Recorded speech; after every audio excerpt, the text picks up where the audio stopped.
რუსეთის ფედერაცია დღეს ოფიციალურად გამოვიდა მოლაპარაკებებიდან უკრაინაში ომის დასრულების შესახებ. ხოლო პრეზიდენტმა ვლადიმირ ზელენსკიმ ნატოს მოკავშირეებს მოუწოდა უკრაინაში მეტი იარაღი და საჰაერო თავდაცვის სისტემები გაგზავნონ. რადგან ის პროგნოზირებს, რომ ომი გაგრძელდება მინიმუმ მომდევნო წლამდე.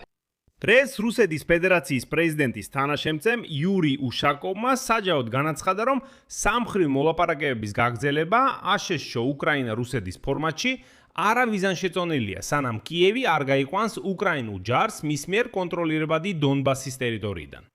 ნატოში აღიარეს, რომ ერევანში გამართულ სამიტზე ამ კვირაში ვლოდიმირ ზელენსკიმ ალიანსის მოკავშირეებს გააფრთხილა, რომ ომი დიდხანს გაგრძელდება და მათ მზად უნდა იყვნენ გააძლიერონ უკრაინისთვის იარაღის მიწოდება. მაგრამ ამ ფონზე მოულოდნელად უკრაინის მთავარი მომლაპარაკებელი რუსტემ უმეროვი ამ კვირაში მიემგზავრება მაიამიში, რათა შეხვდეს დონალდ ტრამპის სპეციალურ წარმომადგენელს სტივენ ვიტკოვს. იმ დროს, როცა მშვიდობის მოლაპარაკებები, როგორც ხედავთ, ჩიხში შევიდა, და აქ საინტერესოა რა იქნება განხილული იქ. მე მქვია ალექსეი პეჩი, მოდით ერთად განვიხილოთ ეს, მაგრამ სანამ დავიწყებთ, გთხოვთ გამოიწეროთ ეს არხი, დაალაიქოთ ეს გამოშვება და დაწეროთ ნებისმიერი კომენტარი ამ ვიდეოს ქვეშ. ეს ძალიან ეხმარება კონტენტის პოპულარიზაციას YouTube-ზე. ამისთვის მადლიერი ვიქნები. მაშაზე კრემლმა დღეს საჯაროდ უარი თქვა მოლაპარაკებების გაგრძელებაზე შეერთებული შტატების შუამავლობით რუსეთის ომის დასრულების მიზნით უკრაინის წინააღმდეგ. სამხრივ მოლაპარაკებების გაგრძელება აშშ უკრაინა-რუსეთის ფორმატში მიზანშეწონილი არ არის, სანამ კიევი არ გაიყვანს ჯარს მის მიერ კონტროლირებადი დონბასის ტერიტორიიდან. ამის შესახებ განაცხადა რუსეთის დიქტატორის თანაშემწემ იური უშაკოვმა. შემდეგ მის სიტყვებს მოიყვანა. ყველას ესმის, მათ შორის ვითხოვდი უკრაინელ მოლაპარაკეებსაც, რომ ახლა კიევს მხოლოდ ერთი სერიოზული ნაბიჯის გადადგმა სჭირდება. ამის შემდეგ პირველ რიგში სამხედრო მოქმედებები შეჩერდება, ხოლო მეორეც გაიხსნება პერსპექტივები სერიოზული განხილვისთვის მომავალი გრძელვადიანი მოგვარების შესახებ. და სწორედ იმავე დღეს, რომ უკრაინამ უნდა გაიყვანოს ჯარები დონბასიდან მოლაპარაკებების გასაგრძელებლად, ამის შესახებ კრემლის წარმომადგენელმა დმიტრი პესკოვმა განაცხადა. ანუ ეხლა ისინი ამას აყენებენ არა როგორც ომის დასრულების პირობას, არამედ როგორც მოლაპარაკებების დაწყების პირობას კონფლიქტის დასრულების შესახებ. გახსენეთ, რომ უკრაინაში მშვიდობის შესახებ სამხრივი მოლაპარაკებების რამდენიმე რაუნდი გაიმართა მიმდინარე წლის თებერვალში ჟენევაში. მარტში დაგეგმილი მორიგი შეხვედრა არ შედგა აშშ-თუსა და ისრაელის მიერ ირანის წინააღმდეგ ოპერაციის დაწყების გამო. და აი უშაკოვის თქმით, ჟენევის განხილვების შემდეგ უკრაინის საკითხზე ესეთ ფორმატში კონტაქტები აღარ გამართულა. მისი თქმით, ვაშინგტონი დაკავებულია სხვა, საკმაოდ სერიოზული და მნიშვნელოვანი პრობლემით. და თებერვლის შეხვედრების შემდეგ კრემლის წარმომადგენლები აცხადებდნენ, რომ მოსკოვი მზად არის გამოვიდეს მოლაპარაკებების პროცესიდან, თუ მის მოთხოვნებს არ დააკმაყოფილებენ. ასეთ მოთხოვნებში იგულისხმებოდა სწორედ ტერიტორიული დათმობები უკრაინის მხრიდან, რადგან პრაქტიკულად ყველა სხვა საკითხი უკვე გადაწყვეტილია. და აქ იწყება ყველაზე საინტერესო. რუსები მოითხოვენ, რომ კიევმა ხელი მოაწეროს წინასწარს. ვალდებულება დონბასიდან ჯარების გაყვანის შესახებ. რის შემდეგაც კრემლი თითქოს მზად იქნება რუსეთის ფედერაციისა და უკრაინის პრეზიდენტების შეხვედრაზე შეთანხმების დასადასტურებლად, ხოლო შემდეგ უნდა მოხდეს რუსეთის ფედერაციისა და უკრაინის შეიარაღებული ძალების ორმხრივი გაყვანა.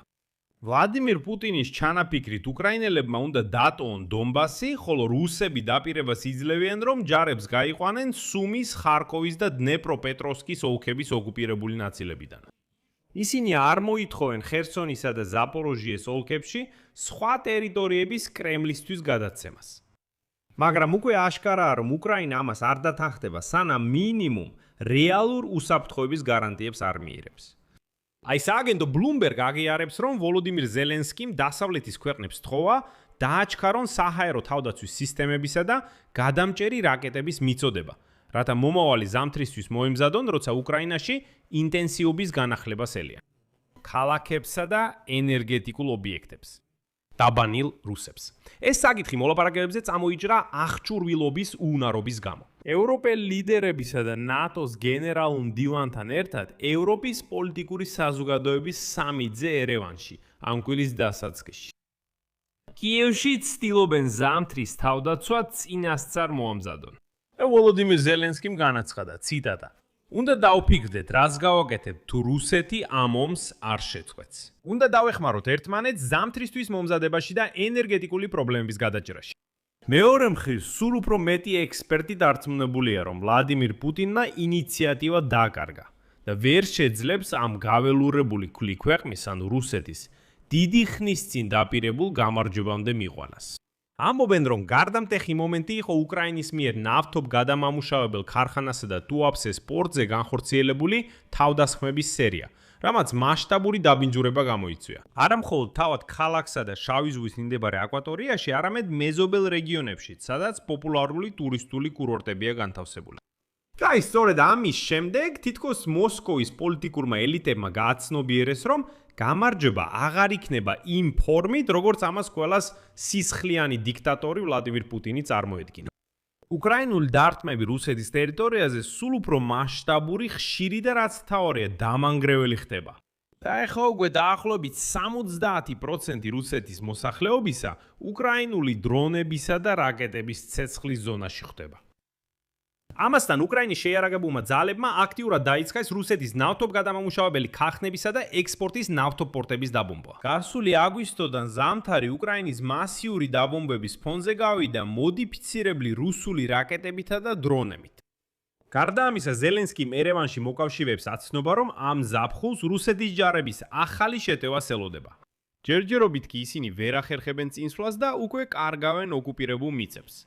მაგრამ მშვიდობის მოლაპარაკებების გაჭიანურების ფონზე პუტინი სავარაუდოდ იმედონებს, რომ კიევი ახლო აღმოსავლეთში მიმდინარე ომის გამო დაკარგავს პატრიოტის სისტემებისა და რაკეტების ახალ მიწოდებებს, რომლებიც ყველაზე ეფექტურ საშუალებად ითვლება რუსეთის ბალისტიკური რაკეტების წინააღმდეგ საბრძოლველად. ამიტომ კრემლი სწორედ ზამთარში, უკვე მომავალ ზამთარში გააკეთებს აქცენტს დაბომბვებზე. ამიტომ ვლადიმირ ზელენსკიმ ერევანში პარტნიორებს სთხოვა გააგრძელონ უკრაინის პრიორიტეტული საჭიროების სიის პროგრამის დაფინანსება, რომელსაც ასევე პიურლი ეწოდება. ამ პროგრამის ფარგლებში ნატოს ქვეყნები, პირველ რიგში ევროპელები, უკრაინისთვის ამერიკულ იარაღს ყიდულობენ. განსაკუთრებული ყურადღება უნდა გამახვილდეს სწორედ პატრიოტზე, რათა ისინი რაც შეიძლება სწრაფად მივიღოთ, განაცხადა ზელენსკიმ. გარდა ამისა, ეხლა კიევი ცდილობს ვაშინგტონთან მოლაპარაკებების ცალკე მიმართულება წარმართოს. და უკრაინის მთავარი მოლაპარაკე რუსტემ უმეროვი ამ კვირაში მაიამიში გაემგზავრება, რათა შეხვდეს ტრამპის სპეციალურ წარმოადგენელს სტივენ ვილჰელმს. იმ დროს, როცა სამშვიდობო მოლაპარაკებები ჩიხში შევიდა. ამიტომ არსებობს ალბათობა, რომ ან უმეროვი თანხმობას მიიტანს უკრაინის ტერიტორიების დათმობაზე, ან სულ სხვა საკითხი განიხილება. და აქ უნდა აღვნიშნოთ ბოლო დღეებში მომხდარი უჩვეულო მოვლენა. გუშინ 6 მაისს აშშ სახელმწიფო დეპარტამენტმა დაამტკიცა უკრაინისთვის 1532 მართვადი ავიაბომბის ჯეიდა მერის გაფიდვა. ფაქტობრივად $400 მილიონ FMS-ის პროგრამის ფარგლებში. და აქ მნიშვნელოვანია, FMS-ის პროგრამა არის ცალკე პროგრამა, ხაზგასმით ვამბობ, შეიარაღების პირდაპირი გაყიდვის. ეს არ არის ფიურო. აქ მიწოდებებს მართავს აშშ-ის სახელმწიფო დეპარტამენტი და არა ევროპელები, რომლებიც უკრაინისთვის იარაღს ყიდულობენ.